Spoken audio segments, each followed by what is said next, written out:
welcome to another episode of Beyond the Black Rims. I'm Mars Girl.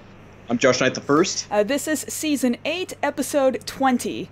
Or Episode 186 if you're counting. Thank you, as always, to the Patreon contributors at patreon.com/MarsGirl who make this and all kinds of other stuff that we do possible. This is a very interesting setup that we have right now.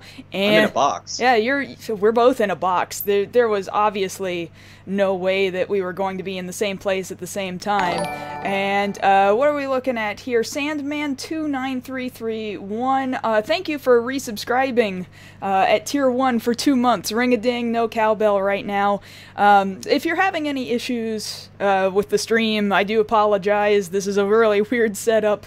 If anything weird happens, then I'm so sorry. I'll fix it as best as I can. Thank you, John, for hosting, as usual. What's going on, Josh? It is so hot here. It's so unbearably hot. I'm so sorry.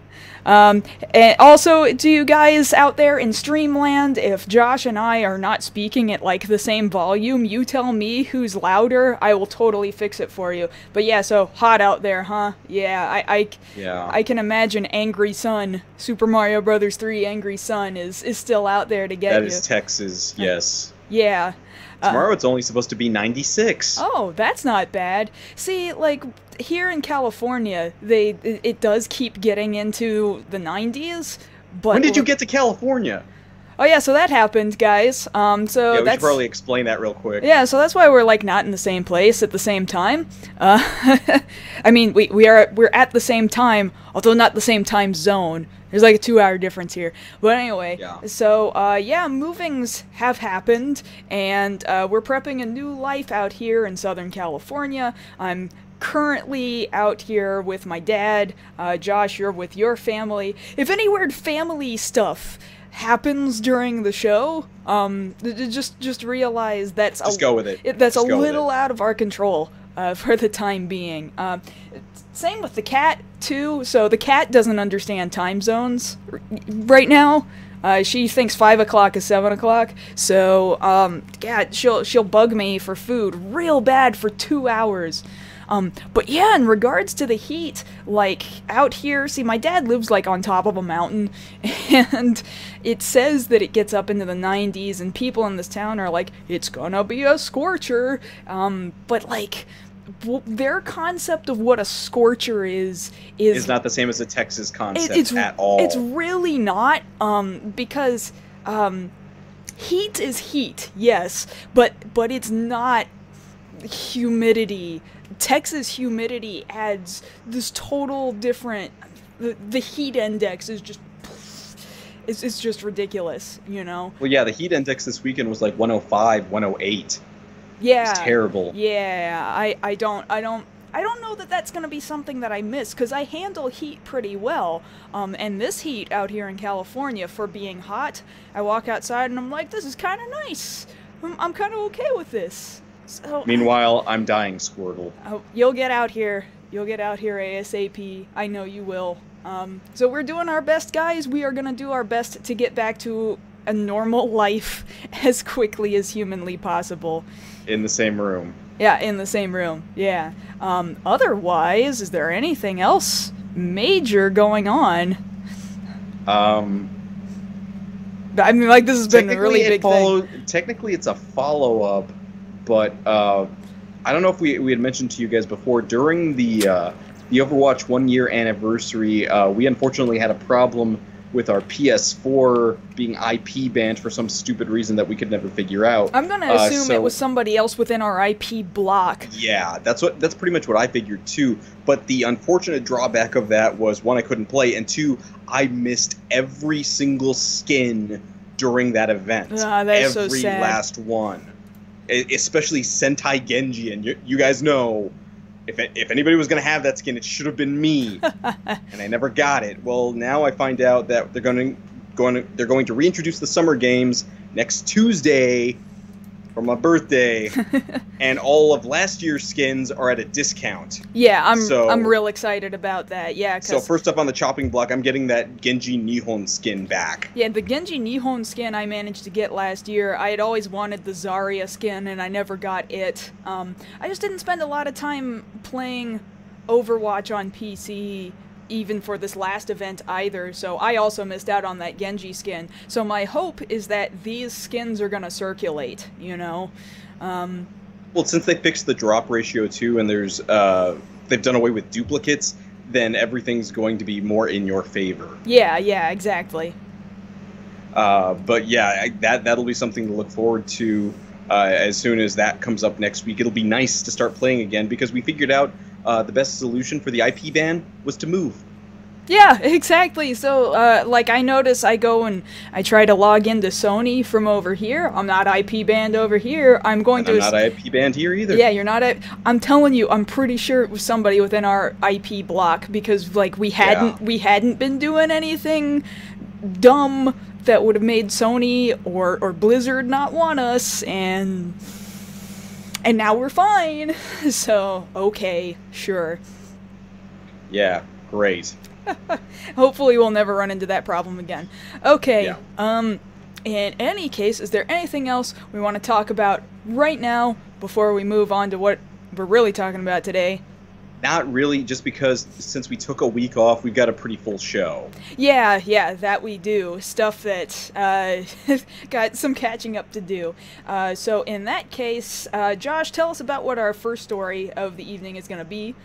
Okay, so our first story of the evening, we did already talk to you guys about Kamen Rider Build with the initial scans that we got about him. Well, just a few hours ago, well, really just within the last day, we got access to the press conference for Build, so we've got a lot more information to give you guys. We're going to talk to you guys about the plot, about the characters, and about the gimmick, now that we have a much better idea of what we're going to be dealing with starting in September. Yeah, so it's very interesting stuff. Typically would have put that in a follow-up, but excited to talk about it, actually. Yes. Secondly, our next story is, this kind of is a couple weeks old, but has gotten new information this past week. Everybody remember that Pokemon Go Fest that kind of went south a couple weeks ago? It went very south. It went very south, and there's lawsuits that are probably going to be happening. We're going to kind of recap what that whole story was, and then what's up with the lawsuits. It kind of that, whatever that Fire Festival was, except for Pokemon fans. Pretty much. Pretty much. And then what's the last thing, Josh? And then the last thing was something that shocked a lot of people this week. Sony bought out a 95% share of Funimation. A lot of people weren't sure how to take this. They've confirmed it. This is all a done deal. So we're going to talk to you guys about what that's going to mean for Funimation, for the anime industry as a whole, now that Sony's in charge. Yeah, so this is kind of scary, kind of exciting, new territory, so I'm really excited to be talking about that, because this is kind of a big deal. But before we get there, Josh, I know you've been doing so much work back in San Antonio, and I'm so proud of you, and proud of you because you've got follow-ups for us. I got follow-ups. And you do such a good job with it. Why don't you tell me what we're looking at? Now, I know I'm in a different time zone, so that means you're getting hit with this 2 hours early. Full-blown Justice League, get it up there. Oh, man. You kind of can't see it behind us now.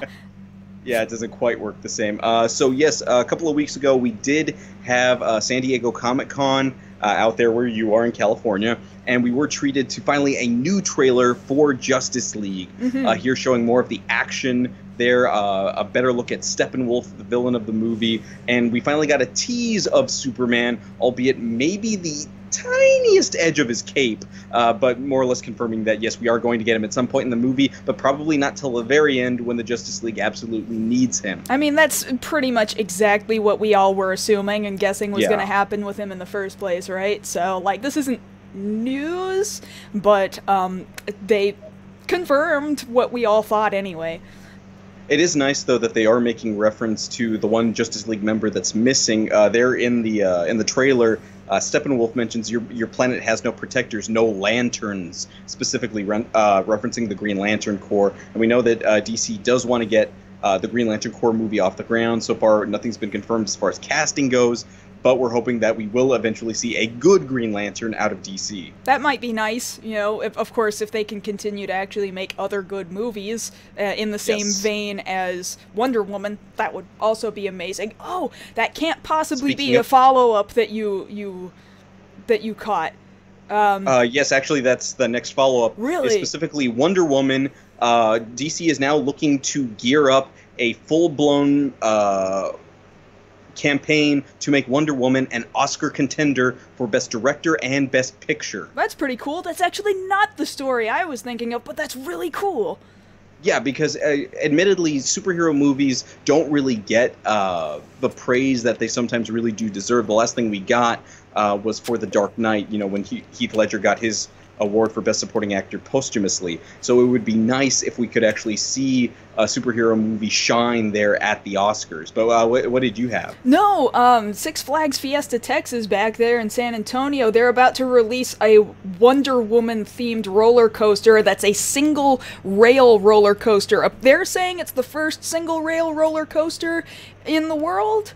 And it's Wonder Woman's lasso themed because the rail is going to be yellow. Yeah. But yeah, Wonder Woman. I didn't hear about this. Yeah, Fiesta Texas is getting it, and it's Wonder Woman gets a roller coaster. That's nice. They're probably a female hero themed roller coaster. They're probably going to put it where the Power Surge used to be, since they just shut that down. You're probably right. You're probably right. Anyway, nobody else is going to understand that unless you're from San Antonio region. Although, just knowing that Wonder Woman's getting a roller coaster is kind of nice, I think.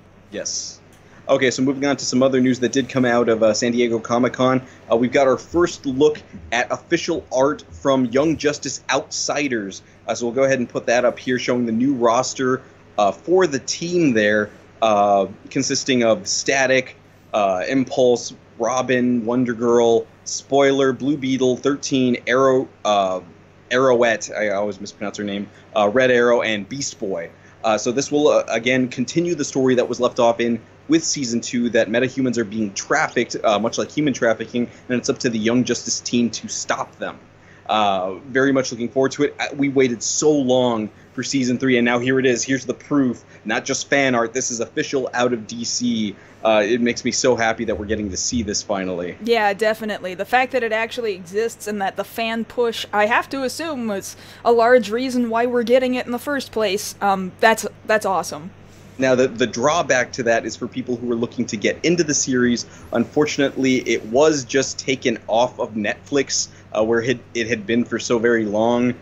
So I imagine there are other means out there to go ahead and watch it. Other avenues, yeah.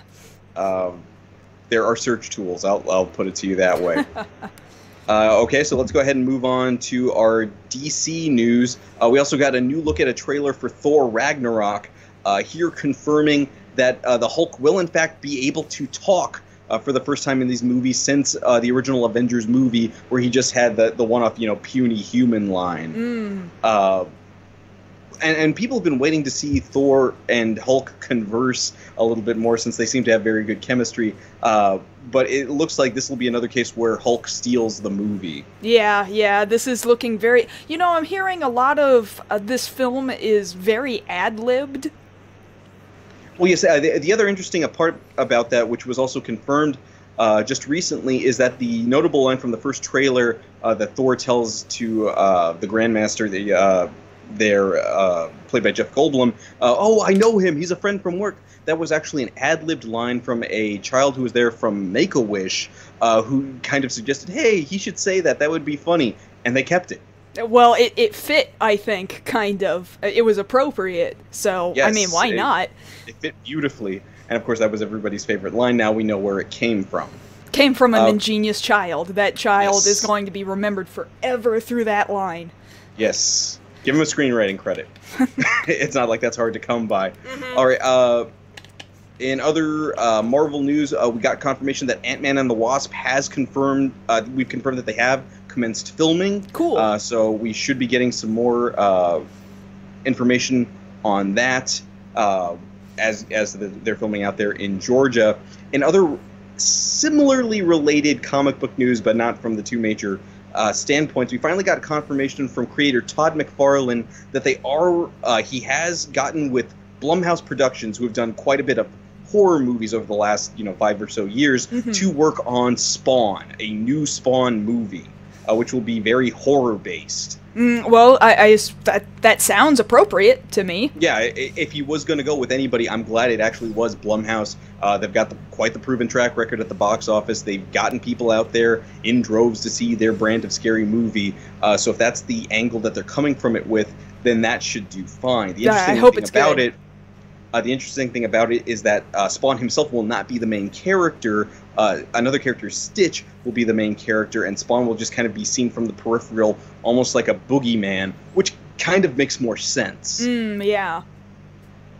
So we've got that. In other comic book related news, we've got an update on the Hellboy reboot. Actor Ian McShane has been tapped to play Professor Trevor Brunholt, the role, of course, being originated by the late, great John Hurt. But I think it's a good casting choice. Ian McShane's a very capable actor. Saw him most recently in John Wick 2. I feel a little bit better each bit of news now that we're getting from the Hellboy reboot. So hopefully we'll get to a point where I'll just be able to accept whatever they tell us, because it's a good decision. Yeah, I hope so. As soon as we start seeing like press photos or set photos, yes, people in costume, then I think I'll feel more comforted, Until then, it's all just imagery that we're having to put together in our heads, and it's going to take a little bit before the comfort is there, but I think it will come if everybody's signed off on it and says, no, we think that this is a smart idea, then I'm going to kind of vaguely trust that until I start to see photos. Yes. Okay, moving on to some other news. We don't really talk about the Transformers movies. I just thought this was funny enough to bring up. So they've confirmed casting for the next Bumblebee movie, as well as the setting. They've confirmed that one Bumblebee will be a VW bug. That's good. In this movie. That it does take place in the 80s, and that one of the people cast in the movie, John Cena! Oh, good for him. Okay, yeah. Yeah, but in what kind of position? They haven't confirmed yet. I believe he could play an Autobot if there was another one in the movie, but I'm pretty sure they're having him play a human. Human. Just the logical guess. We'll find out. We'll see if he voices a car or if he is a human. We'll find out eventually.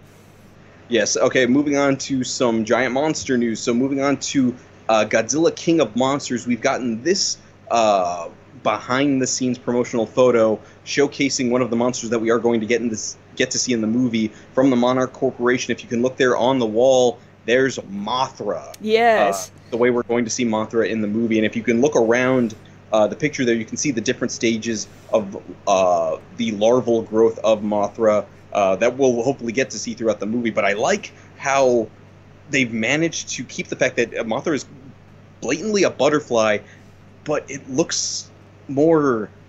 I don't want to say menacing. I guess impressive is the word I'm looking for. It's hard to tell. It's on a rock wall. I can't say whether it's menacing or impressive, or I think the rock carving is impressive.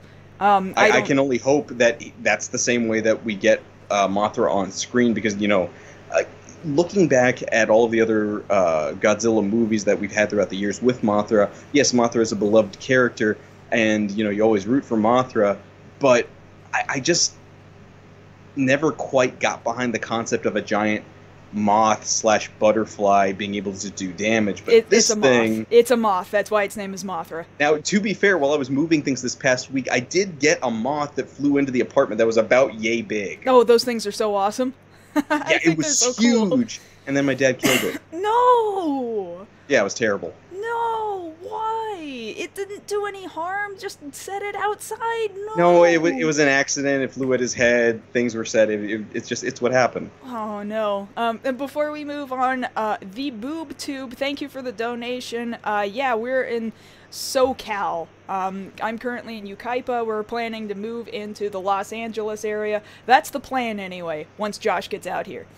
Yes. Yes. Alright, so we're done with Mothra. Okay, so moving on to other giant monster news, we got a bit of unfortunate news for Pacific Rim Uprising. Oh, no. For those of us who've been looking forward to it, the release date was originally February 23rd of next year. That, of course, now has been pushed back by one solid month to March 23rd. Man, why does this keep happening, Josh? I don't even know. I don't get why they're playing Pacific Rim like this. They had the new footage that just came out from Comic-Con, even though they said there was going to be no new footage, but those Jaegers look amazing. People are very excited to see this movie. I want to see Gypsy Avenger in action. I want to see John Boyega pilot a Jaeger, but they're going to make us wait another month. Yeah, I do kind of agree with it's probably for the best that it doesn't try to compete with Black Panther, but, maybe that's the reasoning, is to give it a chance to not have to compete as hard with something else that clearly is already gonna make bank just because it came out of the Marvel wheelhouse. Well, that's actually going into our next follow-up that it goes what it's going up against. Mm-hmm. So the week that it does open up, it's opening up against two movies, two animated movies specifically, a Wes Anderson movie called Isle of Dogs and the Paramount animated movie Sherlock Gnomes. What is Sherlock Gnomes, Josh? It's what it sounds like. No, but that's please not, don't. But that's not the important part. It's only going to be out for a week, and then the week after that is our next follow-up, which is there at San Diego Comic-Con. We got our first look at the first trailer for Steven Spielberg's Ready Player One. Mm-hmm. And here we'll have a picture of Ty Sheridan there in the lead role. I've actually got a copy of the book right here. I'm trying to catch up on it so that I'm ready for the movie. But for any of you that have read it or are interested in reading it, it is exactly what they're selling to you there in the trailer. It is pop culture. Movie. The movie, yes. So you're going to see all of these different characters. I think some people said they saw Duke Nukem in the trailer there. You see the DeLorean. You see the Iron Giant. Now, the thing I'm worried about, if you've read the story, is that Ultraman plays a pretty big part in the movie, and I'm worried that they've replaced Ultraman in the book with the Iron Giant. I get it. That has been the rumor, and a lot of people are mad that this is fan fiction, the movie, and why are we giving it the time of day to bad fan fiction, but really all I wanted to see was Ultraman and Leopardon. Yeah, Leopardon, from Japanese Spider-Man, and he's in there. God, I hope that he is in there, because they're already talking about, well, the Iron Giant, for as much as I love the Iron Giant, as much as I love him, I also love Ultraman, so my heart's a little broken. I understand completely. It's a little bit broken. So yes, let's go ahead and move on to some other live-action news here. We've got a picture from the live-action Full Metal Alchemist of Edward Elric. Please, so let's go ahead and get that picture up here. I've got you on a delay here, so I've got to wait until I see it on screen. It's on screen, Josh. Hold on. I'm telling you, it's on screen, Josh. Wait, hold on. Josh. Okay, I'm getting confirmation that's not actually from the Full Metal Alchemist live-action movie. That's actually Ezra Miller from the Justice League panel, dressed as Edward Elric, which is great on him, proving his nerd cred. But let's actually put up the real picture that we did get from the set there, Full Metal Alchemist. Here we'll see Alphonse and Winry there on the train. Of course, Alphonse looking very good there. Better than most cosplay I've seen. And then Winry going with a little bit more brunette look than blonde as per the anime. Mm-hmm. I guess I can get around that. It's not going to ruin the story for me, but hopefully we'll be getting more footage, more longer, more descriptive trailers. I would just like for a good anime adaptation out of Japan, because I gotta admit, sometimes they goof just as much as we do. Yeah, Attack on Titan really left a bad taste in my mouth.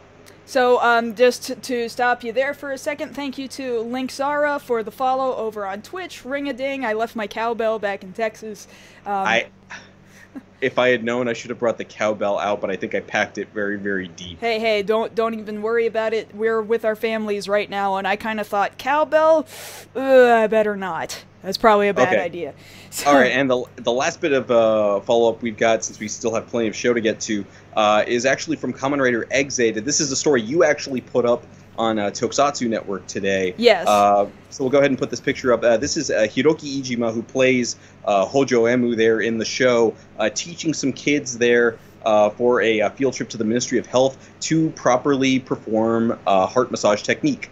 Yes, so, and that was a big surprise for them. They didn't know he was going to come out. On top of that, a little later on, after they were done both being shown and practicing CPR, heart massage, then they also got to spend time with the new VR form. What is the name of that form again that's coming up in the movie this weekend?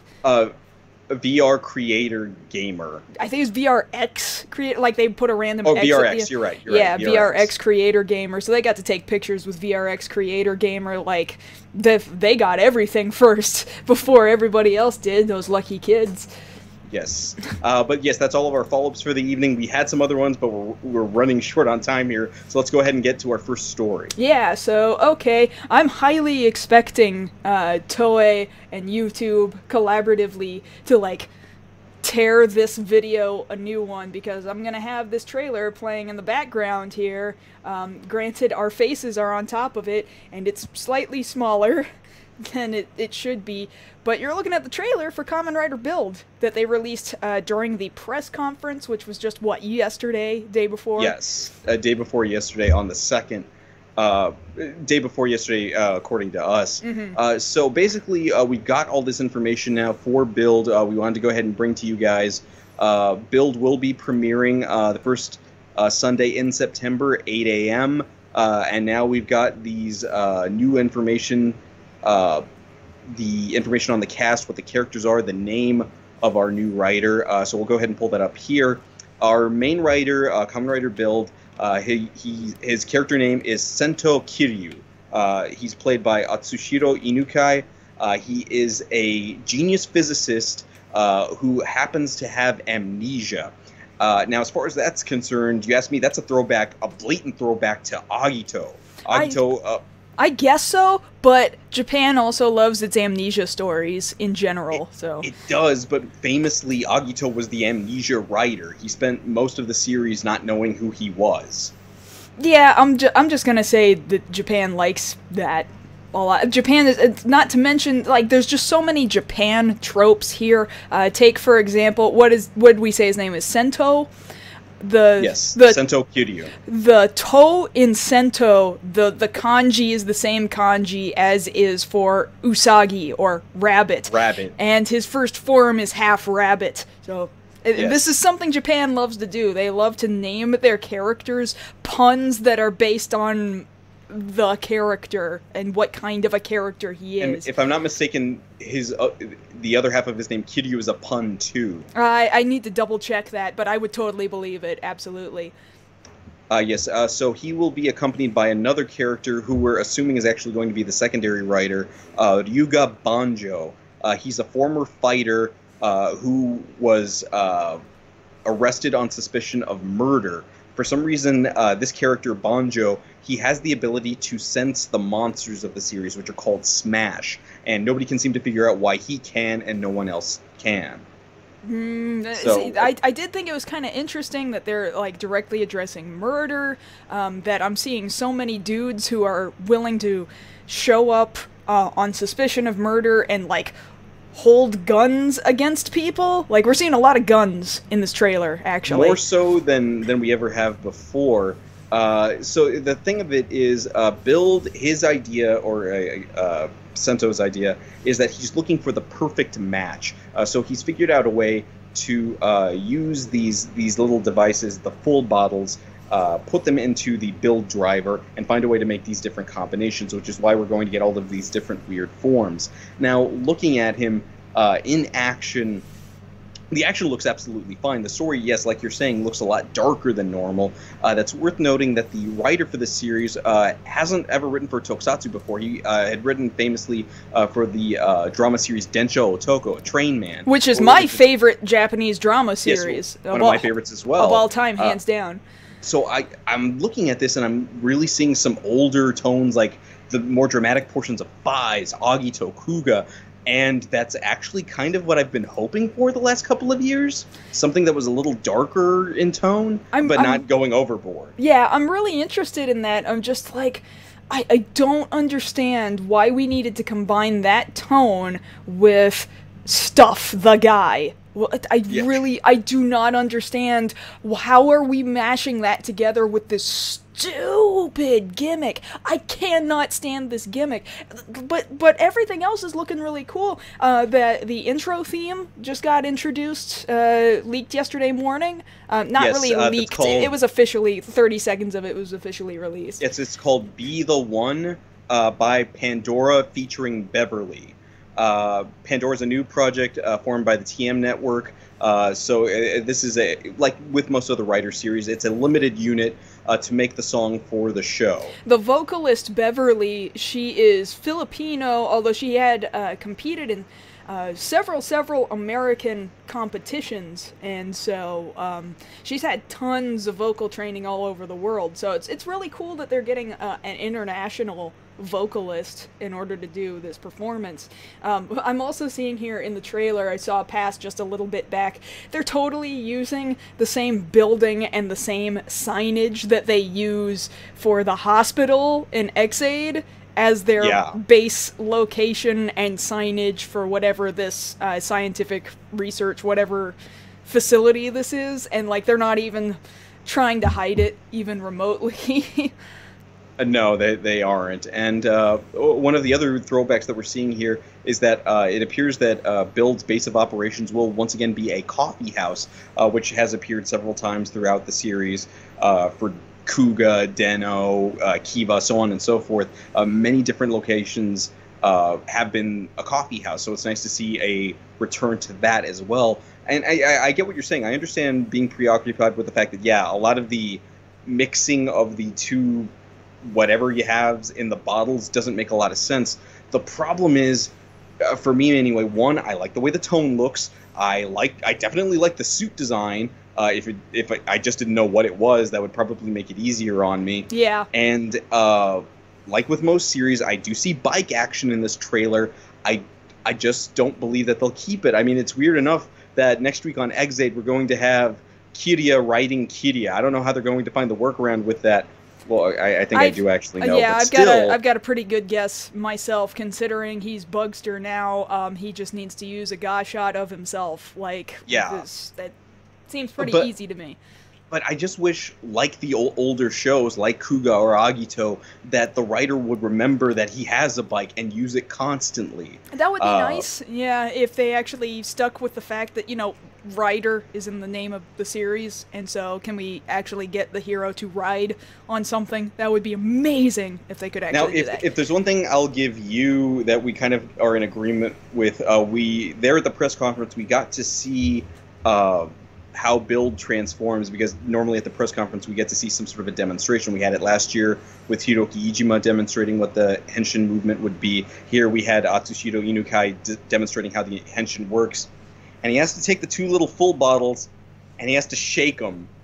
Shaka shaka. He has to shaka shaka before he puts them in the belt. What, you don't like the shaking? Like, that's what gets you? Is the shaking of the bottle and not the cranking of the... No, both of them do, because first he has to shaka shaka, and then he has to he has to Jack in the Box it. And then he has to do this pose with the finger and the hip, and... Well, no, he does this pose for transformation, but then he's got this hand movement, which to me looks like a throwback even harder to double if it weren't for the fact that he's already got the bicolor design, and then he's doing a hand movement which is almost the opposite of what double does. Like, it's almost a mirror of it. So I'm wondering if at some point they're not trying, they over at Toei aren't trying to figure out a way to actually make some sort of double Build crossover at some point, because a lot of this stuff is starting to add up. At first it was conjecture, now I'm not so sure. Well, consider the fact that they just released this, the Spirits manga for Double. Oh, Futo Detectives, yes. Yeah, so that just came out and people were really excited about it. It almost seems like, in a lot of ways, they are testing the waters to see how many people are clamoring for more Double. That is what it feels like to me. I don't necessarily think that this indicates double crossover. I do think that this is saying, hey, who wants more Double? Let's find out. Right here. Right friggin' here. Yeah. Now, maybe, and I guess we'll end off on this because we still have the 2 other stories to get to.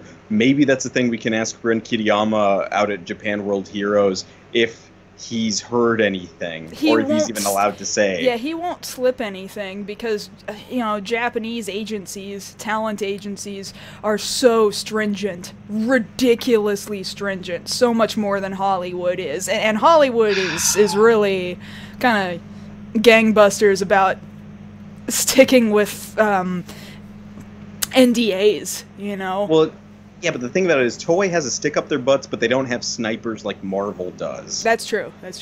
So maybe, here's hoping. We'll see. I don't think so, but we'll see.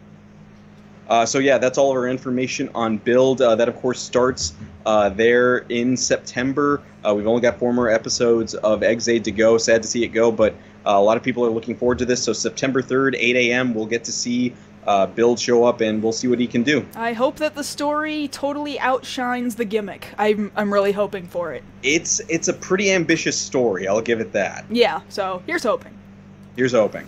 But yeah, that's our first story. Let's go ahead and move on to our second bit of information that we got to give you guys tonight about this Pokemon Go Fest fiasco. Yeah, so that went down. Yeah, this was a couple weeks ago. Yeah, it was a couple weeks back, so it is a little old, although newer information is coming out in regards to it. I remember when they were first announcing this, and I was thinking, well, one, it seems like we're doing Pokemon Go Fest kind of late after a lot of the hype went down, but there had been a lot of updates made to Pokemon Go that might. Plus, it was meant to celebrate the 1-year anniversary of the launch. Right. Of the app. The updates might have made it relevant.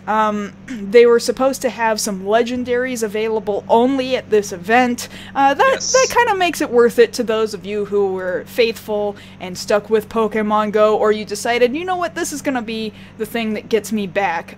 So you had to buy a ticket to get to this. I'm kind of missing exactly how much these tickets were going for. $20. They were $20. They were $20 tickets? Okay. Yeah. So where exactly did this take place? This was, I'm sure, California somewhere. No, this was Chicago. Oh, was this Chicago? Okay. In Grant Park. Grant Park, okay. So you can kind of see from this picture here that we're showing just how big this crowd was.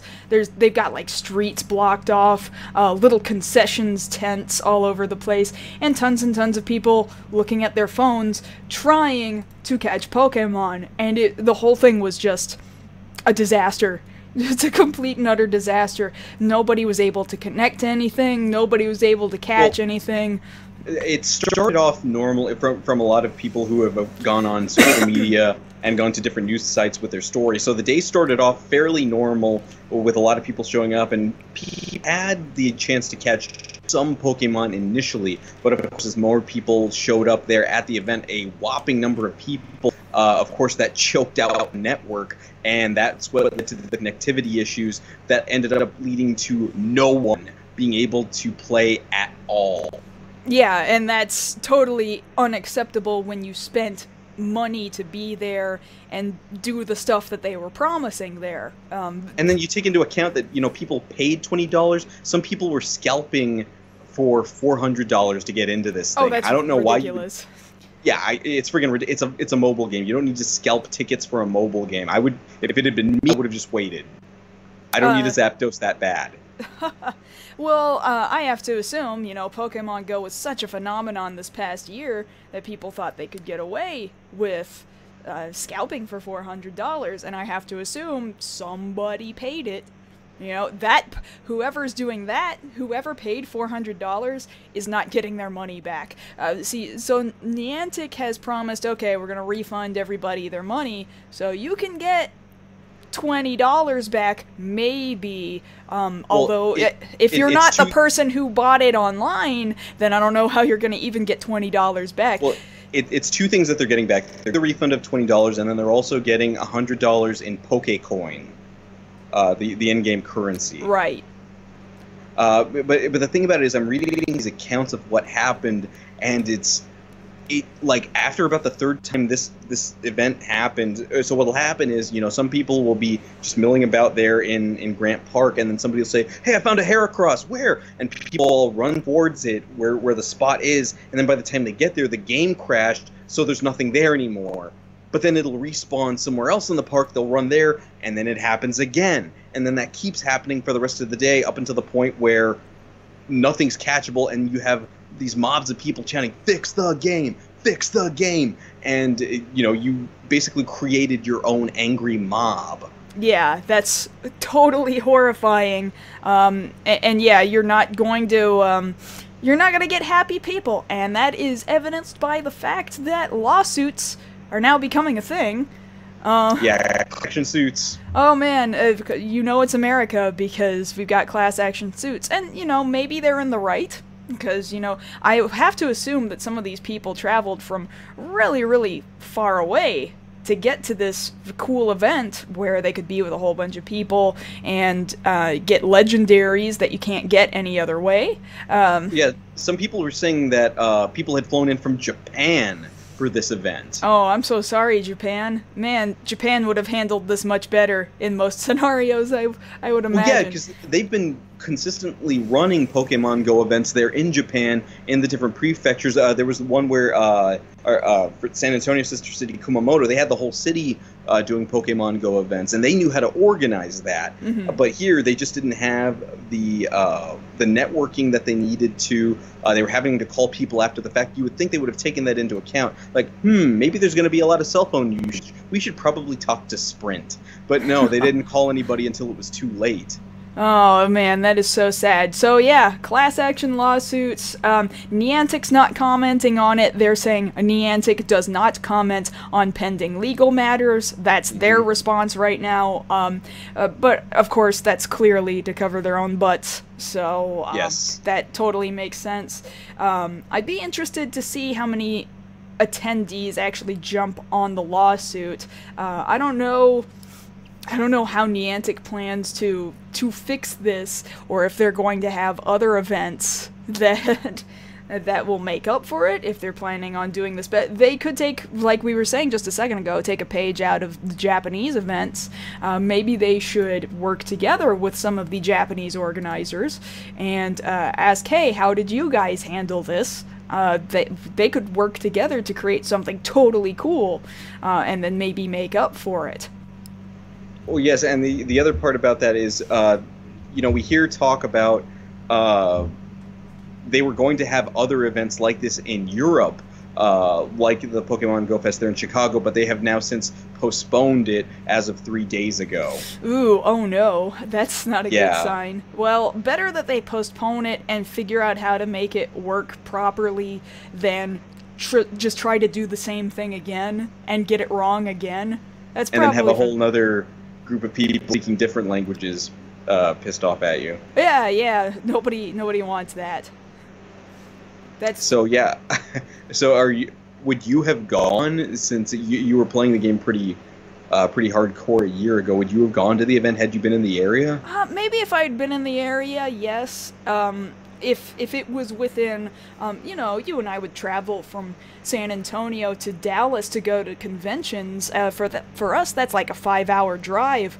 I would have done it if it was maybe like a 5-hour drive. But would you have put up with the connectivity issues? Oh, then I would have said, hey, Josh, you want to go to downtown Chicago and just look around Chicago? Like, I would have left. Yeah. Yeah, See, I would have made the most of exploring Chicago. Which we didn't get to do last time we were up there. Yeah, kind of sad. We'll have to fix that. We'll totally fix that in the future. But yeah, I guess that's kind of my whole thing. I figure if you paid the $20, you want to get your $20 worth. But I think after maybe about 2 hours of that, like, I would have come back for the lawsuit and I would have just left too. But you look at these pictures, there are a ton of people still waiting to get in to get mad on that day. Yeah, I don't know. If they already paid, of course they want to try to get in, right? Like, why wouldn't Right. you want to try to get in to get what you paid for, only to realize when you get there, nobody's getting what they paid for? What do you do? What do you do at that point if you've arrived, like, a couple hours after start time and it's already starting to have hiccups? Yeah, well, I mean, there you go. I mean, and the sucky thing about it is that they did release for the people who were there, Lugia, after the fact, but everybody got it, not just the attendees, so it wasn't exclusive. Everybody, what? I don't understand. Well, yeah, because like if it had just been given to people who were there at the event, like they checked, okay, you were there, we know the connectivity issue happened. Here's Lugia, but no, they gave it to everybody. So. Oh well, if that makes sense. That makes sense Does to it? me. Yeah. If people didn't have the opportunity for the catch to begin with, you may as well give it to everybody because how are you to know whether or not somebody was trying to catch Lugia and then was not able to?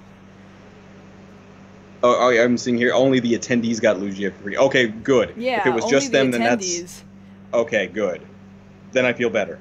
Yeah, exactly. But yeah, it's like for people who are laughing on Twitter at everything that happened at Fire Fest, like, oh, that would never happen to anybody else. Surely that wouldn't happen here in the States.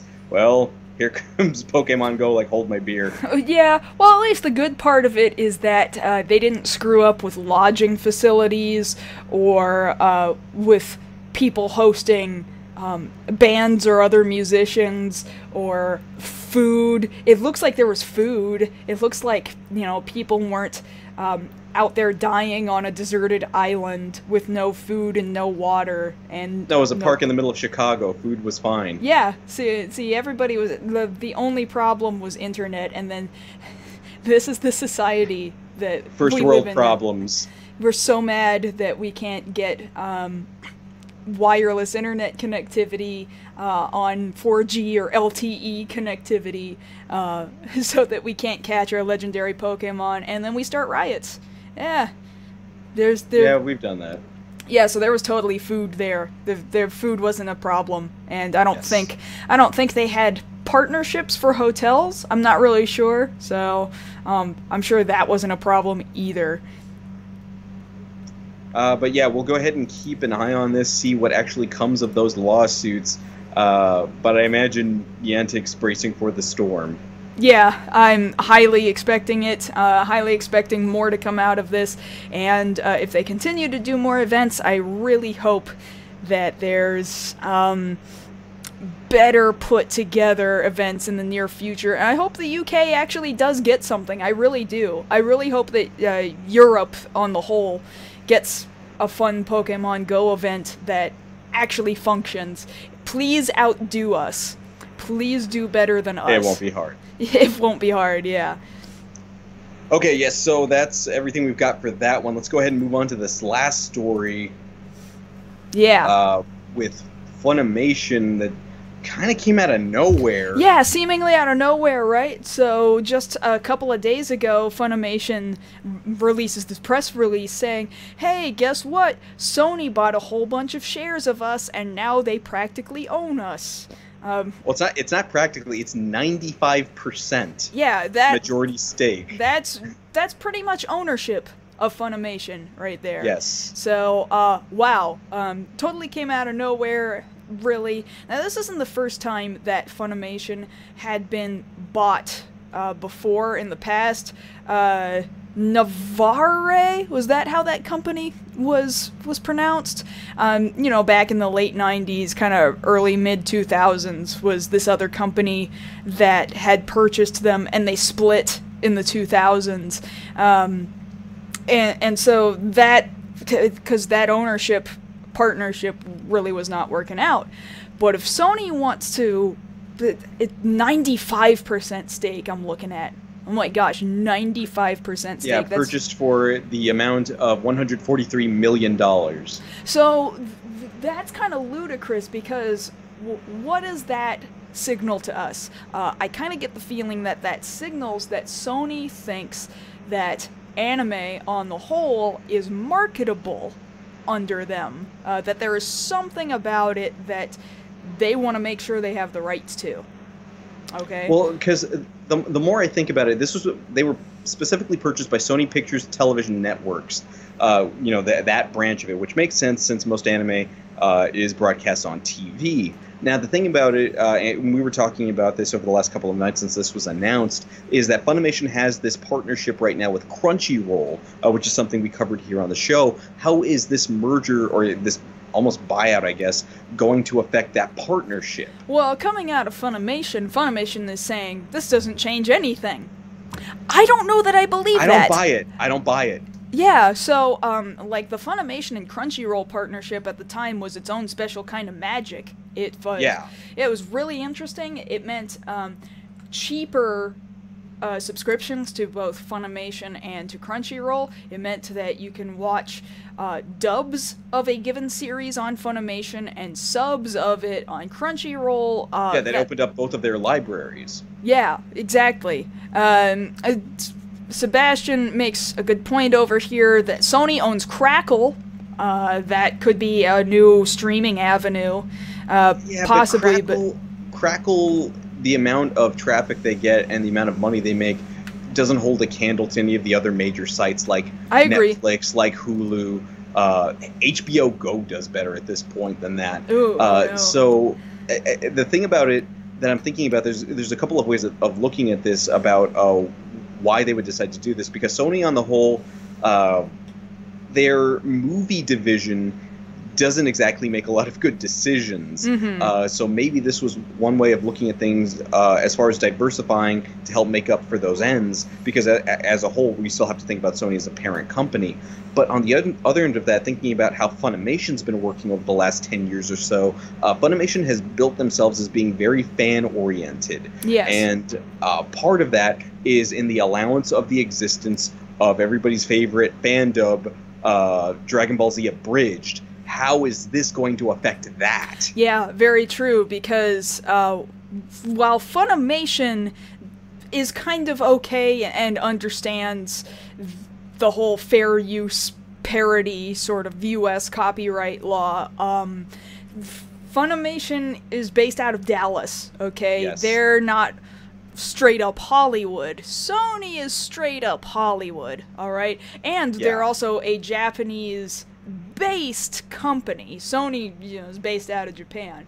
So and out of the two companies, like we've said, Funimation is fairly okay with it. They know who the actors are doing the fan dub, but they have to work with the legal department regardless. But Toei specifically, they have a problem with it. Oh, Toei has had so many. That's the reason why they've gone down so many times, is because of friggin' Toei.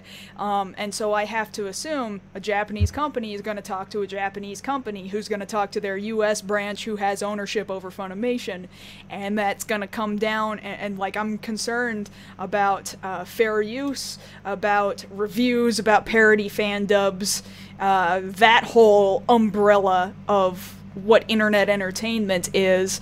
That's an interesting thing to see how that's going to change, because I bet you it's going to change. We don't know how yet, but it might.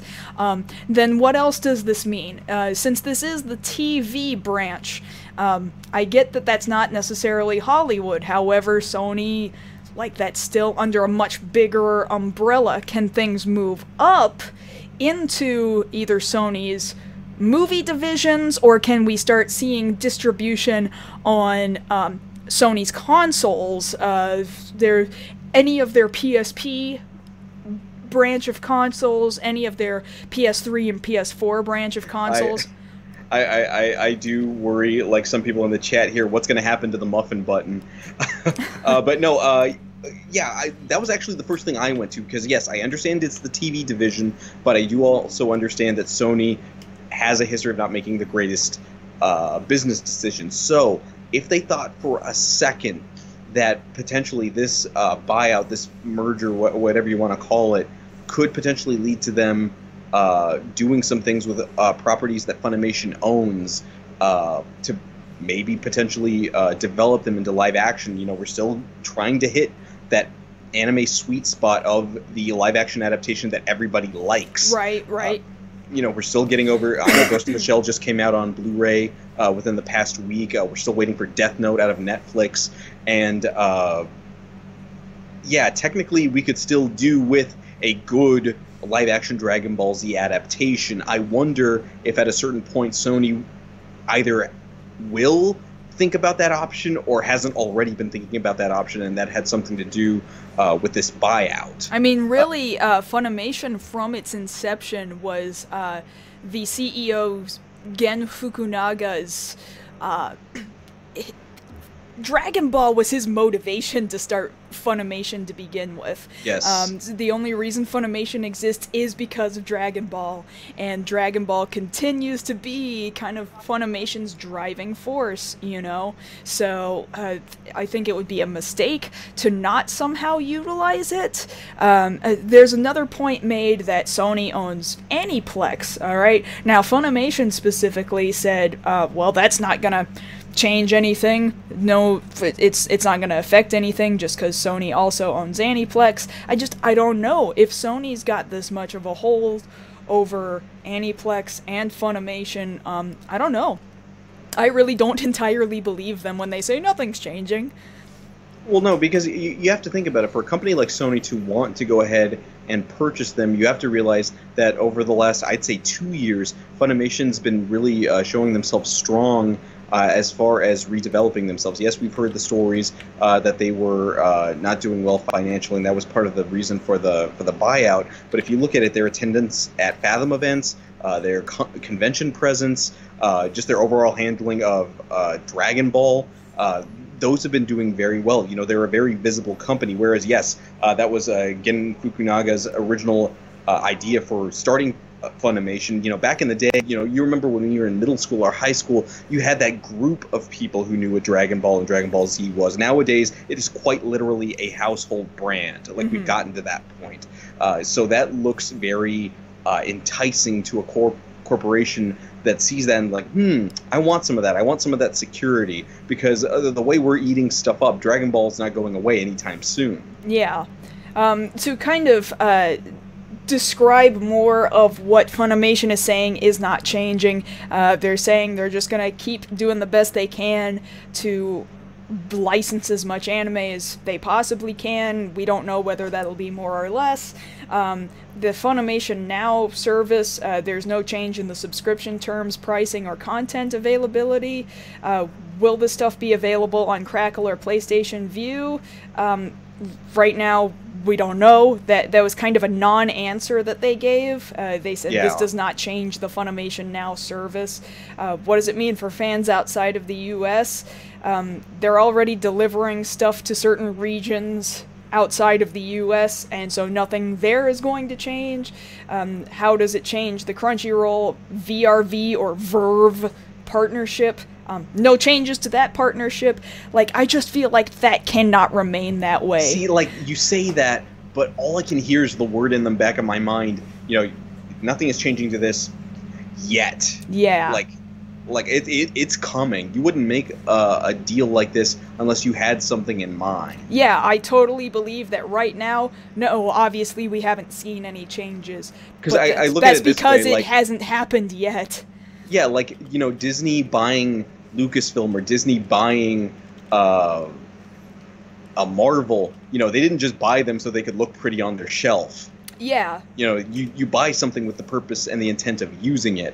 So I imagine that Sony has something of its sleeve for Funimation. We just haven't seen what yet. Yeah, exactly. So we have to keep our fingers on the pulse of this because I think there's a lot of possibilities. I think there could be very good possibilities, but I'm super concerned about what if Sony decides that this isn't as marketable in the US as they originally thought here in another year or two down the road.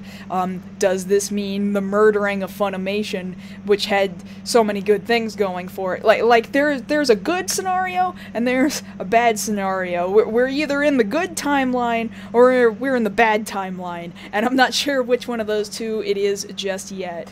We need future Trunks. We do need future Trunks, yeah. What will Sony do with future Trunks? Oh god, please don't mess up future Trunks. Please don't mess up. Please, we just got him back, you guys. No, come on. Oh, okay. I don't know that there's a lot more we can do other than speculate, really. That's all we've got going for us. That's pretty much what we've got right now. Yeah, then okay, I guess we're done. Yeah. Alright, get it out of here. Okay, it's gone. So, with that having been said, this episode could have gone a lot worse than I think it did. So, man, good job, Josh, for actually finding a way to make sure that you're networked in here with me. Yay, we did it! Yay! And thank you to you guys as well for putting up with us kind of having to experiment with a weird setup while we are temporarily in different locations, and we're going to do our best to bring you a very normal show in the very near future. We'll see how quickly we can make that happen. Until then, please be sticking around for the next half hour so that we can do Q&A time with you guys. I can't wait to kind of talk maybe more about Funimation here, maybe talk more about Niantic, or more about Build even, because I could go on about Build this week. Yeah, we can go ahead and go on about that for a while. Yeah, but to those of you who are not watching with us live right now, if you're watching this on YouTube sometime later on down the road, thank you so much for coming to take a look at what we've been doing, and thank you for seeing us in this awkward situation, but I do hope that you'll be able to come down and speak with us live in the future on Thursday nights at 9 p.m. Central. Now for me, that's 7 p.m. Pacific. That's weird for me to have to adjust to. If you come down here live, you're gonna see all these cool fun people over here in the chat, and they're good folk over there, and they like to talk with us, and they like to talk with each other, and you'd be in good company, and you'll actually get to hang out for Q&A time, which otherwise you would never get to see. Yes, and of course during the week you can always talk to us over on social media. On Twitter, I'm at Josh Knight First. And I'm at Mars Girl. And that having been said, that's been tonight's episode of Beyond the Black Rims. We'll see you guys again next week. Bye, everybody. But don't go anywhere. Yes. Stay here. This is where I'm gonna cut the audio recording. Josh, you do the same. Yes, I have. Okay, cool. Alright. You can save that audio file now or later or whatever. Send it my way if I need it. D's nuts. Thank you, Isaac.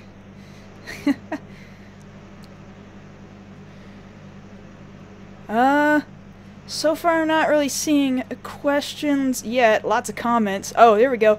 Is Josh still doing recaps after Exade? Yes, I am. Also, Wayward Dawn 17. Thank you for the follow. Ring-a-ding. Don't have my cowbell today, but thank you. Thank you for that follow. Stick around for our Q&A time. Yeah, you're still doing recaps after Exade, right? Yes, I will still be doing the episode recaps. I may or may not rename what I call the videos when I do them, but I am going to be doing them for Build. If you go over to Twitter right now, I'm currently taking a poll on what I'm actually going to be wearing while I do those videos, whether or not I'm going to keep the lab coat that I've been using for Exade, or I'm going to switch to something different. Last time I checked, it was neck and neck. Let me take a look. No, wear something different is winning right now. Let me take a look at that. I do think jacket is a good idea. I just don't think it should be that jacket. Like, you saw me tweet at you, but I think if you can somehow kind of mimic what stuff the guy himself is wearing. Yeah, that's not going to be hard. I have most of that on me at some point, so maybe I'll be able to pull it together, but admittedly, you should take into account Japan's a little bit cooler than us right now, so if he's wearing that many layers, it doesn't roast on him as much as it would on me here in Texas. No, don't wear his entire friggin' costume, including the pants with the sheet music stitched onto the legs. I don't even know what that's about, but no, just a beige coat. Like, you're already wearing a coat. Why not just switch a white coat for a beige coat? Because the only two beige coats I have are friggin' hot. So what? You sit there and you record for 20 minutes. And it's a hot 20 minutes. Whatever.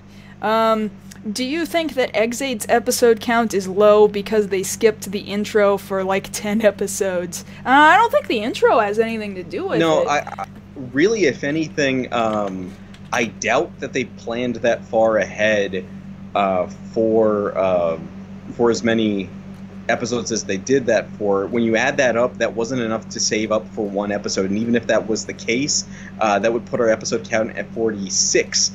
Which is still a little bit on the light side. Really, I think in comparison to how we've seen it in the last couple of years with like Drive, Ghost, and Exade, you and I had talked about this, Kalen, is that basically what we figure happened is that they had Build ready to go, they had the idea developed, they had the cast ready, they had already started filming, there must have been some sort of a delay over the last couple of years, which is what led to the late starts for Ghost and Exade, and now they're trying to fix it. Yeah. So really, I don't think it's a bad thing necessarily, because really, Exade ending where it's ending now is good, because now they don't have to drag it out. Because Ghost, that dragged out for so long, and it went nowhere. Right.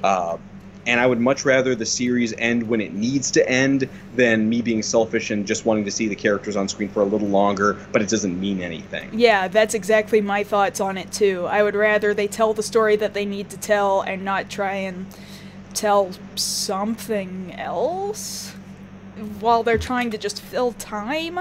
Just stop it when it's time to stop. It's time to stop. It's time to stop. Okay.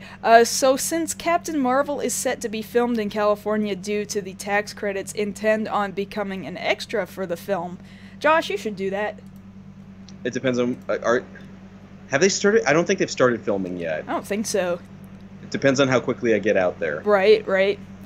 Do you think Build has a rabbit form as a default because they want something that jumps high that's not a grasshopper?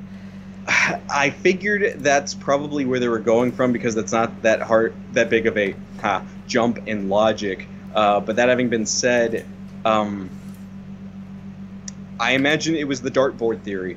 Oh, man. Because really, this reeks of dartboard theory, don't you think? Yeah, because, like... I guess they're done with bugs. I guess we're not going back to bugs. That's just not happening anymore. And now, see, what would be nice is as a throwback eventually, because okay, fine, we're stuck with Rabbit Tank. Like, that's a done deal. We're stuck with it. If when he eventually gets his final form, because we already see what his first quarter power up is going to be, like the sparkling fizzy version of his base costume. What would be nice if it was a mix of, oh, I don't know, bug and motorcycle. Right. And I do hope that it's actually a series regular thing and not just something that they'll give him as a promotional piece for like a movie or something. No, I want that to be a thing that a writer uses again. Yeah, that would be nice. Mars Girl, are you familiar with Some Jerk with a Camera, Tony Goldmark? Familiar? Yes. Josh, during one of our Nerf wars, we helped him and Kyle film the Beauty and the Beast review that he did. Yeah. So we've talked briefly. Other than that, we haven't met. I think I'm in that video for like 3 seconds. Yeah. So familiar, yes. Talk regularly. I can't say that we do that. But we're in same circles, of course, considering both channel awesome related. Excited about Darkwing Duck set to appear in the DuckTales reboot. Yeah, Darkwing Duck is a character that I enjoy, and I've wanted him to come back for a while, so yeah. I just want to see, just because based off the way they've been doing it, I'm getting the feeling that they will recast him. Why? Just because everybody's been recast, so why wouldn't they do that for Darkwing? I don't know, because Jim Cummings isn't, like, old or anything. Everybody else for DuckTales was super old, because, remember, DuckTales was 1989. Like, yeah. that was old. Jim Cummings still sounds like Jim Cummings, and he still voices everything all the time. He's been Pooh and Tigger forever at this point, across movies and TV series and Kingdom Hearts, and it's practically the Jim Cummings talks to himself show, whatever show he's in. I don't see a reason why they wouldn't cast him, because it's cheaper to cast him talking to himself than it is to cast entirely new people to talk to his characters. We'll have to see. Linkara has been possessed by Missing No. Any advice? Is this a new development that's not the old storyline thing he did with Missing No? My advice would be reset your Pokemon game, because you're not getting that data back. Sorry, you gotta start all over. We have to start with a different game. We have to start with a brand new Linkara now. Sorry, can't get the old one back. You corrupted your data. You've lost him. Sorry, bro. Funniest Spider-Man Homecoming moment for the both of you? I will say Captain America and leave it at that. Yeah, I think I might agree with that, yeah. Surprised at the reviews for The Dark Tower. Kind of no. I'm not... The thing about it is, that's another one. I've been reading it at work in between me doing my work there, because I wanted to be ready for it for when the movie came out. But yeah, I started reading the reviews tonight just before the show started, and it's such a waste to hear that that's what happened. Yeah. Because, you've got two really excellent actors, and you put them in something so apparently mediocre. Like, I was kind of looking forward to this one, but now I might just catch a matinee if I go at all now. That's really sad. Yeah. How's the pupper doing with Siren? They really haven't been interacting much. Siren finally quit hissing at the dog, but she's been sticking with me pretty much non-stop. Everywhere I go, she just wants to be with me. If I'm sitting here, she typically sleeps under my feet. She's right behind me right now. Or if I go to sit on the bed, she starts making chirping noises at me, and she gets really excited that I'm on the bed, because that means that she gets to sleep next to me. I think she has become even more clingy to me in this move. She won't go anywhere without me. She won't be more than a few feet apart from me at this point. Man, I don't know what I'm gonna do. This cat, I think she might die without me. It's not that I need her, it's that she needs me. She cannot be without me. Let's see. Did you see San Diego Comic-Con panels for Nickelodeon, Marvel Studios, and DC movies? Yes. Yeah, we talked about some of them last 2 weeks. No, we didn't. We talked about Netflix. We talked specifically about Netflix, but then everything happened the next day, or the next 2 days after we did the show, and then we didn't do a show last week. That's right. So yeah, they talked about a bunch of stuff. Yeah. Yeah, like the DC schedule, it doesn't mean anything to me until we get proof positive that stuff is happening. Like, I'm surprised that just earlier tonight they confirmed an actress for that Titans live-action series. They cast Raven, so it looks like they're finally moving forward with that. It would be nice if they actually stuck to it and we actually get it. Mm-hmm. But the more you just announce stuff and then you keep changing what the announcements are, it means less and less to me until you finally prove something. It would almost be like if you say you're going to put a game out and then you keep delaying it, but you keep telling me how awesome it's going to be, and then it never comes out. That would be terrible. That would be terrible. I can't imagine any company that would do that with their games. I know, right? Streaming services relationship with Canadian fans is tenuous at best. I fear how this will go. Oh, probably in regards to Funimation. Yeah. Sorry, Canada. Yeah, you frequently get screwed out of most North American deals, and I don't know how to help you. Surprised that Marvel will be able to use the Skrulls in Captain Marvel? I am surprised. I was under the impression, like I know a lot of other people were, that the Skrulls had already been bought out and they were still part of the Fantastic Four deal. So the fact that they're using them at all surprises me. I wonder if eventually this will get to a point where Marvel does get Fantastic Four back. We know they saw them get killed off if only to spite, was it Fox to their face, for everything they've done with the property. And I know we talked about that Doctor Doom announcement that was made 2 weeks ago. So I don't know. I mean, at some point the Skrulls needed to be on screen. I guess this is the way we're getting it. Josh, will you be back in the lab coat when that X-Aid movie gets subbed? Oh, for True End? Yeah, I'll put the lab coat back on for True Ending. Considering the status of Sony Pictures and the hit and miss rate of their movies, do you think it is wise for them to buy the majority stake of Funimation? Well, kind of like I was saying earlier, if they're going to diversify and cover their bases, like make sure something is making them money constantly, on that ground alone, it makes sense. Yeah. But beyond that, if they try to, if they did this just to make more gains towards their eventual movie portions of the company, which I imagine they actually will, that's where they're going to screw themselves over. I wonder, because again, it's still the TV portion and not the film division, so they got to move forward through TV outlets or TV. I have to assume that TV also means streaming these days. So first they're going to worry about TV distribution and streaming distribution, then they might move forward into film. So they kind of have to go in that order.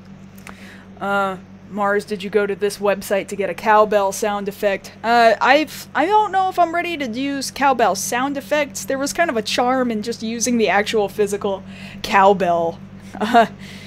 I'll worry about sound effects later. Man, I really wish I had the Stream Deck from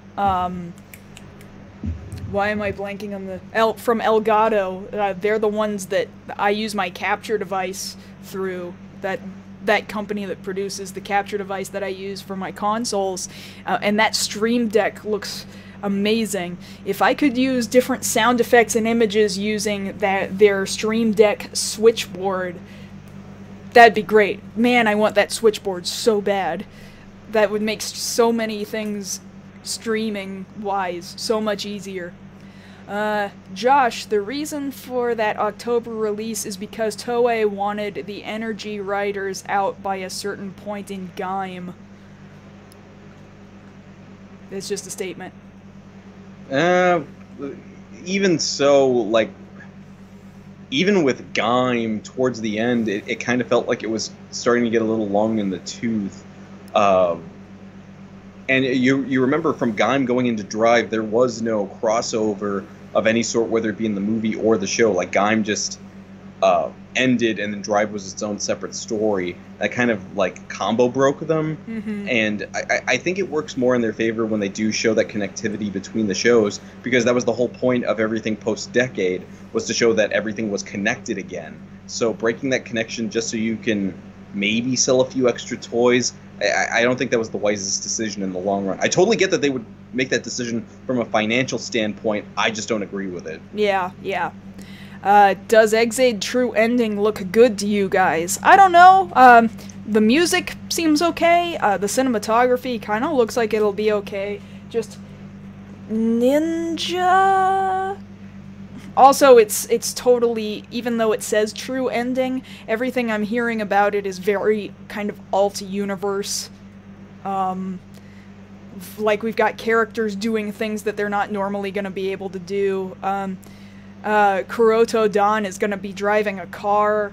There's going to be some sports festival or something that Popey's going to be participating in. I don't know. I don't know what to think about it just yet. I'm going to have to wait and see. The thing about it that I don't like, and this goes back to, like, say,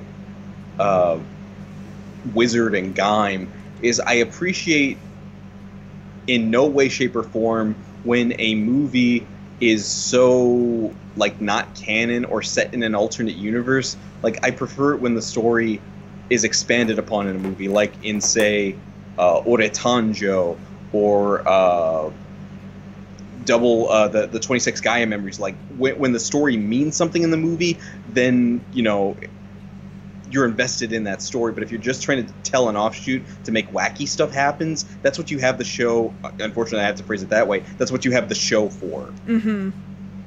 Like, get that mess out elsewhere. Don't make me pay extra money for it. And Japanese movie tickets are not cheap. No, they're not. Not at all. Did you find any time to go after the legendary birds in Pokemon Go? I haven't been playing Pokemon Go since last year, so no. Afraid not. Thoughts on the new It trailer? Josh, did you find time to watch it? I actually... Yes. I didn't. I missed it. I'm very happy with the way this is looking, because I might even share them with you here after the show, but now we're starting to hear what Pennywise sounds like when he's talking to the kids, and he sounds like a complete other lives in a van down by the river psycho. The way he's talking to the kids, like, hey, you look like a nice boy, but you have a lot of friends. And I'm like, oh, wow, that's all right. Good going, clown. You actually sound scary. Yeah, good job. And then I understand that some people were upset that they updated the setting from the 60s to the 80s, but they're totally making it work. Mm-hmm. And like Caitlin, you just got to see these new trailers. Like, they're really, you might get stuck on how they're adding some of the more modern horror elements to it, but I still think it's going to tell a very good story. Probably going to come out better than the Dark Tower will this weekend. I would agree with that. I'm optimistic enough about it. What do rabbits, tanks, and bottles have in common? They were all on the dartboard. This guy is almost dartboard the guy, because they just put stuff on the dartboard. And we should probably explain that hashtag. Hashtag stuff the guy. Well, we called him Stuff the Guy before on the show when we were talking about his gimmick. I'm saying for those who aren't familiar. Well, then go ahead, Josh. So Kaylin immediately dubbed him Stuff the Guy because, yeah, it seems that he's just kind of a flea market of stuff attached to the writer. The powers don't seem to really coincide with one another. Don't really seem to blend. There isn't a theme. There is no theme to him. Like, you can try and tell me the theme is science, but there's no science to why these two things go together. Like, why does a rabbit and a tank make a good match? Like, nobody's explained that yet. No, other than he is experimenting in putting stuff together, and that's not a good enough excuse to me. You know? No, I don't think it is either. No. Okay, so I'm gonna move on. Let me see. Thoughts on another Cronus appearing? I think it's Nico. I don't know. Well, I don't want to spoil it, because if you've read all of the scans, you know that basically Masamune is going to have to do something to deal with Game Deus being out on the field. And yes, from some of these scans, we do see a second Cronus there on the field. We just don't know who it is because of the fact that the picture's blatantly in black and white, so as to kind of mask who that could potentially be. As far as that's going to work, at this point, I'm happy to say I have no clue how this is going to end. I know it has to end with a happy ending. Not necessarily. Likely, but yeah, I'm honestly, your guess is probably as good as mine at this point. I have no idea who that's going to be. How does Tom Holland fare for you in terms of the big screen Spider-Man? I think he's our best one yet, honestly. I think that I look at it this way. With Tobey Maguire, we didn't know any better because, you know, that was the first one we got. And he's good. In retrospect, he's good in portions of those movies, but he's not my favorite Spider-Man. It's just nice seeing Spider-Man on the screen for the first time. When you get to Andrew Garfield, kind of the same thing, where you like portions of him, but a lot of people had some complaints about his portrayal. But when you get to Tom Holland, I think part of the reason that a lot of people have gone out to see the movie multiple times is the fact that for once he's hitting on just about every possible level as Spider-Man. Like, not just he's convincing as Spidey, but he's also convincing as Peter Parker. He's convincing as a kid because he actually is in the age range. Mm-hmm. You know, to be playing this character, the world that he lives in looks real, even though it's the most comic booky out of all of the iterations. And a lot of that goes to Tom Holland, goes to the writing, to whoever was the genius who casted him there. I guess you'd say the Russo brothers for that one. But yeah, he's up there. Yeah, absolutely. Yeah. Is your dad's dog the Forze of the dog world if she wants to be friends with everyone? You could say that, yeah, she's like irritatingly friendly. Really pushy friendly. And Siren is very slow to accept that, but if we expose her enough, she starts to get a little used to it. I don't know that she would ever become, like, deep friends with this dog, but I would agree, yeah, Scarlet, the name of this dog, is a very pushy, friendly dog. Would you blame Akiva Goldsman for The Dark Tower, given he wrote the script and is apparently the main producer? I've heard people make that correlation before. I don't think it's a case where it was just that. The way these new reviews are coming out, it points to there being more than one problem with it. So I don't think it's right or fair to just pin it on him. Best Kamen Rider? I can tell you what my favorite Kamen Rider is, and I think that's Black.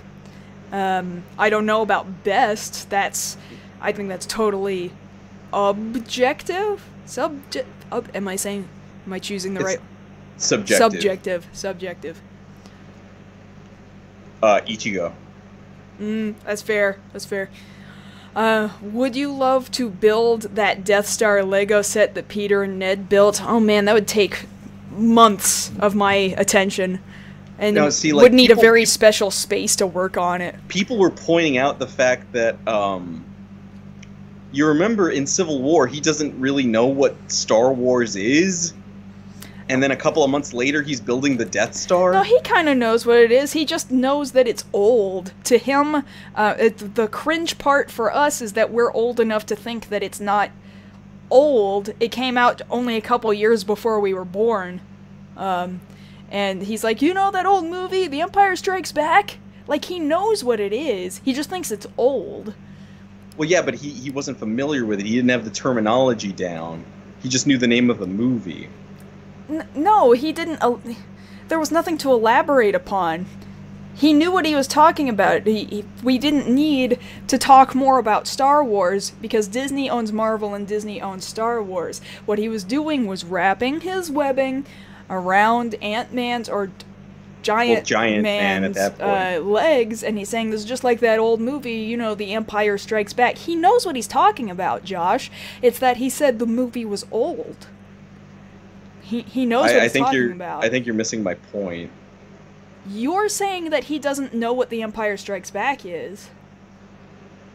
Well, no, it's just people kind of had this preconceived notion that Peter Parker automatically would be completely and utterly familiar with Star Wars terminology. Why wouldn't he be? He said exactly the terminology he needed to say in Civil War. I don't understand why you're saying he shouldn't know the terminology of Star Wars. I don't see what proof you have that he doesn't know Star Wars enough. Why does he have to prove that he's a fan to you, Josh? Why are you calling Spider-Man a fake fan? Why, I kind of legitimately don't understand. I fully believe that at some point after the events there on the tarmac, Tony sent him a bunch of stuff like, okay, before we do any other extra missions, I'm going to need you to marathon all of these again just to be on the safe side. Why would he tell him to do that? To not catch more flack from Rhodey. Why would he not need to catch flack from Rhodey about Star Wars? Because he has the line. Oh, I really don't understand where you're going with this. He wanted to make sure he was on the up and up. Up and up over Star Wars? Josh, you're really reaching. No, this is pretty much where I'm going with this. Wow, you're going into, like, like fan fiction territory. What is this? This is ridiculous. You're ridiculous. Seen the new scans of Game Deus / Chronos form and possibly, and a second Chronos, possibly Nico. Yeah, we were kind of just talking about that. You said that we were getting black and white images? I didn't see the images myself, actually. I'll probably just have to send them to you so you can see. Well, I don't even know that we'll need to send them to you because we'll probably get to see it within the next couple of days. Once we're done with this episode, we'll have to see it in the episode preview. Mm-hmm. Based on one tweet, would you say the team of Thor, Hulk, Valkyrie, and Loki are a better Fantastic Four team than the last time the Fantastic Four have been adapted into film?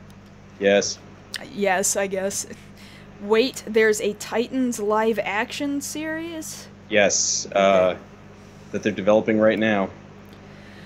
You up for Flashpoint in the DCU? I guess it makes sense in that they technically have all their major players already cast from all the other movies. So on that ground, I get it. I also get it on the ground that technically you can use Flashpoint to reset stuff that Snyder did. Well, I guess that would be nice. So almost solely based off of that, I'm okay with it.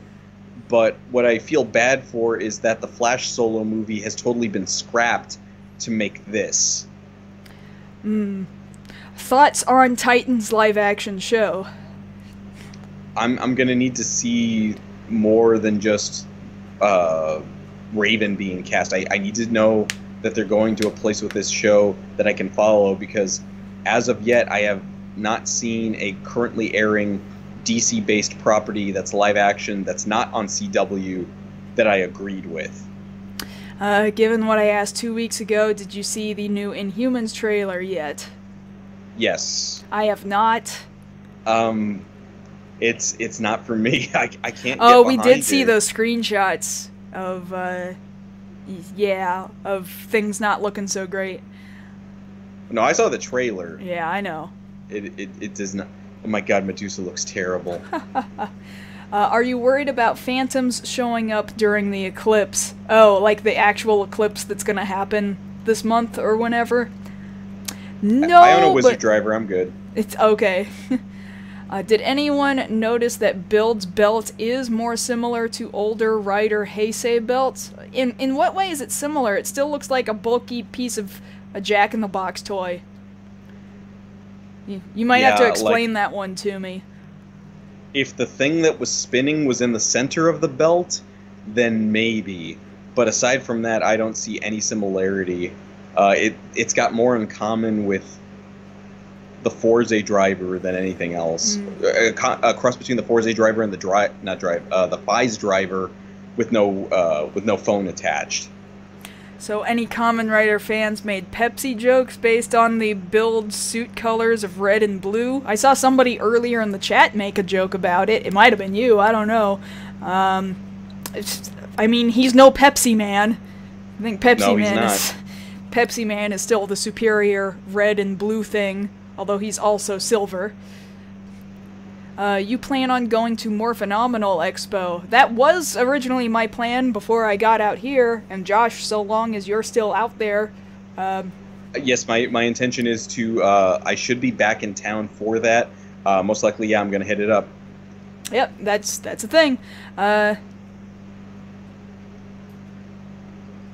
Source, I don't know what that person's asking for a source for. Bunch of comments. Thoughts on the casting of Michelle Pfeiffer as Janet Van Dyne, the Wasp, and were you amused to see a former Catwoman playing a Marvel hero for a change? Well, it's a thing that happens. It's fine. If Batman can be a villain, then Catwoman can be a good guy.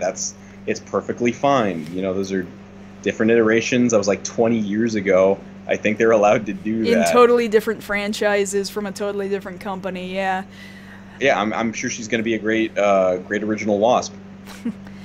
What do you think of the new Mario game that's coming out soon? Well, which one? The Raving Rabbids one, or Well, yeah, because they had a new trailer for the Rabbids one this week. Or Mario, why am I blanking on what's his standalone? He goes everywhere and does everything, including going to normal people land. Why am I blanking on what... You know, his hat is named Cappy. What is that damn game? You guys are gonna tell me. Yeah, so which one? Like, I'm interested in both of them somewhat. How does that relate to the reset? The reset happens before the deal? What were we commenting on when we were talking about... What are we relating to the reset? Well, the reset is Masamune resetting the game right to everything that happened prior to the end of episode 36. Right. Because if we want to get specific, it's at the end of episode 36 that Hyper Muteki is introduced. So, based off what we're shown there, the fact that specifically Hyper Muteki is gone, and the proto-gashots that Kiria stole are no longer at the CR, they're back over with Masamune, and he didn't steal them until that episode. That tells us that that happened in episode 36, and there's no mention of Machina Vision until after that episode. So the deal between the two of them, got changed as a result. Okay.